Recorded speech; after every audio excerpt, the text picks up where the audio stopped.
Bismillahirrahmanirrahim. Assalamualaikum warahmatullahi wabarakatuh. Jumpa lagi dengan saya di Abil Maiwa Channel. Jadi teman-teman, channel ini adalah merupakan channel pendidikan tempat kita berbagi tentang aplikasi pendidikan, Microsoft Office, serta tips dan triks komputer. Jadi pada video kali ini teman-teman ya, kembali lagi admin akan mencoba mengupdate ya informasi terbaru seputar perkembangan P3K Guru formasi tahun 2023. Yang mana yang akan kami bahas di sini adalah apa betul nilai cerdik P2 dan P3 tidak terhitung. Nah, kalau misalkan betul ya nilai cerdik P2 dan P3 itu tidak terhitung, tidak usah khawatir teman-teman ya. Khususnya bagi P2 dan P3 yang memiliki cerdik, tidak usah khawatir karena sebenarnya ada skema afirmasi baru teman-teman ya, yang mana 99% P2 dan P3 itu bisa lulus menjadi ASN P3K Guru 2023. Dan itu sudah dijelaskan langsung oleh Kemenpan RB juga teman-teman ya. Nah, tapi untuk nilai kepastian 100%-nya apakah nilai cerdik P2 dan P3 itu tidak terhitung, itu kita masih menunggu informasi. Sekalipun misalkan sudah ada di channel YouTube-nya Kemenpan RB melalui live tanya jawab, tapi dari pihak Kemendikbudristek itu belum memberikan penjelasan terkait dengan apakah betul-betul nilai cerdik P2 dan P3 itu tidak terhitung. Karena kalau kita perhatikan di Juknis resmi itu untuk afirmasi cerdik itu berlaku untuk semua pelamar, berarti termasuk pelamar kebutuhan khusus juga teman-teman ya. Jadi kita tunggu saja. Yang akan kita bahas di sini kira-kira bagaimana skema afirmasi baru 99% P2 dan P3 lulus P3K Guru 2023. Ada 4 sebenarnya teman-teman yang kami anggap ini penting untuk teman-teman ketahui perihal skema afirmasi 99% P2 dan P3 itu sangat-sangat berpeluang untuk lulus menjadi ASN P3K Guru tahun 2023. Tapi sebelum kita lanjut teman-teman ya, bagi rekan-rekan yang baru pertama kali menemukan channel ini, jangan lupa tekan tombol subscribe dan aktifkan lonceng notifikasinya agar setiap hari Bapak Ibu bisa mendapatkan update informasi terbaru seputar perkembangan P3K Guru formasi tahun 2023. Skema afirmasi baru untuk P2 dan P3 lulus P3K Guru 2023. Yang pertama teman-teman ini.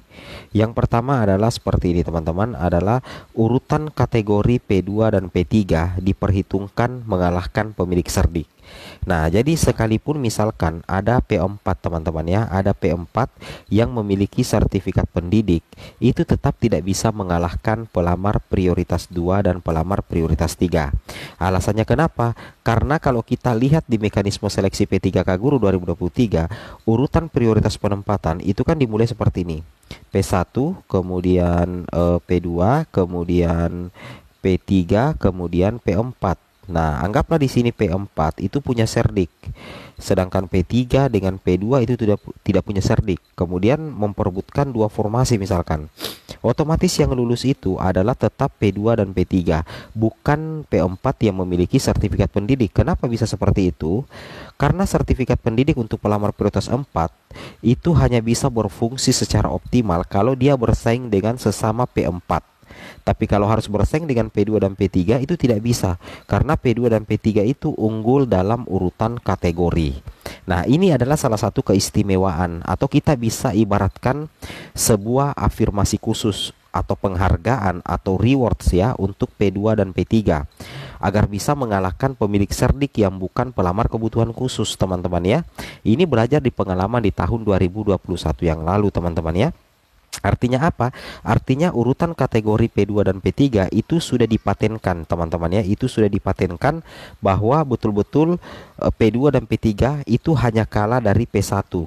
Nah, jadi otomatis sekalipun misalkan P4 punya cerdik, itu tidak bisa menggeser P2 dan P3 dalam memperebutkan formasi teman-teman ya. Nah, jadi saya rasa sudah sangat jelas ya, urutan kategori P2 P3 diperhitungkan teman-teman mengalahkan pemilik afirmasi cerdik, khususnya pelamar prioritas 4.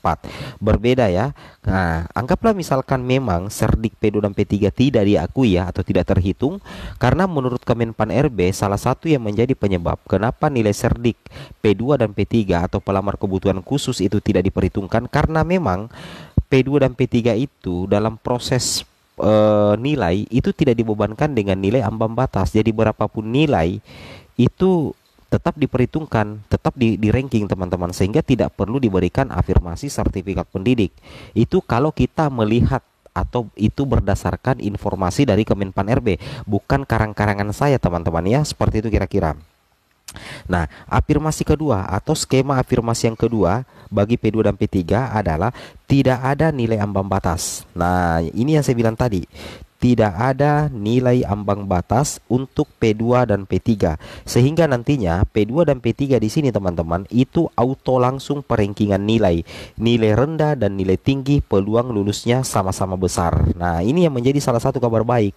Salah satu afirmasi besar teman-teman ya untuk P2 dan P3, atau bahkan kita bisa katakan sebagai afirmasi khusus untuk P2 dan P3 itu adalah tidak dikenakan nilai ambang batas.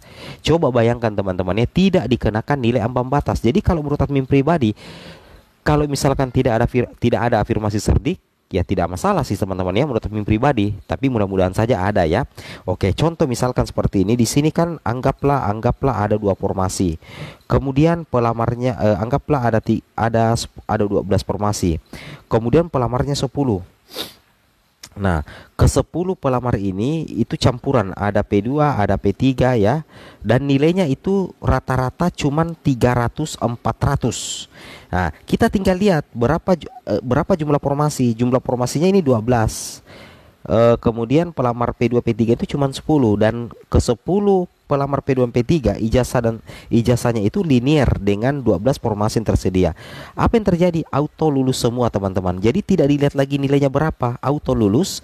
Jadi tinggal dilihat berapa jumlah formasi, berapa jumlah pelamar. Kenapa bisa seperti itu? Karena tidak ada nilai ambang batas yang diperhitungkan, sehingga langsung di perankingan. Ini pun tidak perankingan. Kenapa tidak perankingan? Karena jumlah formasi lebih banyak. Otomatis perankingan itu terpatahkan dengan sendirinya. Jadi diurut saja 1 sampai 10 teman-teman ya, tapi auto penempatan semua. Kalau kondisinya seperti ini, makanya saya katakan tidak ada nilai ambang batas untuk P2 dan P3, langsung perankingan nilai. Jadi nilai rendah dan nilai tinggi peluang lulusnya besar. Jadi jangan minder teman-teman P2 dan P3 kalau misalkan nilai teman-teman itu rendah atau tinggi, jangan juga bawah. Nah, logikanya P2 dan P3 salah satu keunggulannya itu adalah tidak ada nilai ambang batas. Itu yang wajib teman-teman pahami dan teman-teman cermati. Itu adalah skema afirmasi yang kedua. Nah, skema afirmasi yang ketiga teman-teman seperti ini ya. Skema afirmasi yang ketiga seperti ini. Prioritas penempatan diutamakan untuk P2 dan P3 setelah P1 penempatan. Nah, ini tentunya teman-teman sudah ketahui. Misalkan di sini ya ada P1, kemudian di sini ada P2, kemudian di sini ada P3, kemudian di sini ada P4. Nah, anggaplah formasi 10 ya, formasi 10. Jumlah P1 2, jumlah P2 anggaplah 3, jumlah P3 anggaplah 5, anggaplah 4 ya, 4. Jumlah P4 itu 10. Nah, kita lihat P1 cuman 2, jadi diangkat semua. P1 ini lulus semua, jadi tinggal 8.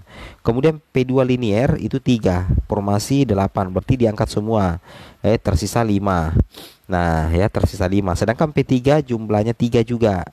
Ya, linear semua, sudah tes cat BKN juga teman-teman ya. Jadi tinggal 2 formasi. Nah, 2 formasi inilah nantinya yang akan setengah mati diperebutkan oleh pelamar umum dan wajib juga untuk menembus nilai ambang batas. Jadi ini keunggulannya untuk P2 dan P3 setelah penempatan P1. Prioritas penempatan diutamakan untuk P2 P3 setelah P1 ditempatkan. Jadi penentu kelulusan itu bukan semata-mata cerdik. Di sini Kemenpan RB itu sudah memperhitungkan segala sesuatunya teman-teman ya. Nah, kemudian yang keempat, formasi difokuskan untuk P1, P2, P3 sebanyak 80% untuk kebutuhan khusus. Jadi otomatis peluang lulus tinggi. Kenapa saya bilang katakan seperti itu? Karena nanti P4 itu bisa penempatan apabila formasi itu sudah selesai untuk P1, P2 dan P3, sehingga kita bisa katakan P4 ini pelamar terakhir yang masih menunggu berapa sisa formasi. Nah, kita sudah ketahui bersama untuk formasi untuk kebutuhan khusus itu sekitar 80% teman-teman ya. Jadi memang pemerintah betul-betul memprioritaskan guru honorer yang sudah mengabdi lama dan masuk dalam kategori P1, P2, P3 teman-teman ya. Oke, semoga bermanfaat. Assalamualaikum warahmatullahi wabarakatuh.